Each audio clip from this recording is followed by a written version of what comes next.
one and only Lowell Belcher, here to quickly talk about degenerative patterns and linear flows, which is a very important concept to really understanding what sustainability is all about.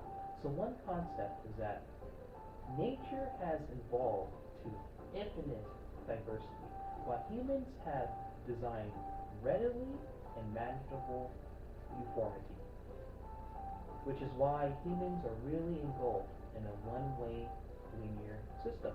And another important concept that you have to understand is that humans have replaced Earth's, nature's continuous, endless cycling and recycling of materials and processes at the core of Earth's operating system, and humans have replaced this with encompassing one-way linear system of flows. And one thing that you have to understand is that a linear one-way system will eventually destroy itself.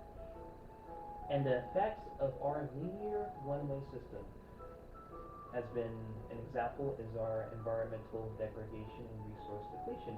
We are taking away more than what can be put back. So just a quick little example of how linear one-way systems in our current society can really hurt sustainability.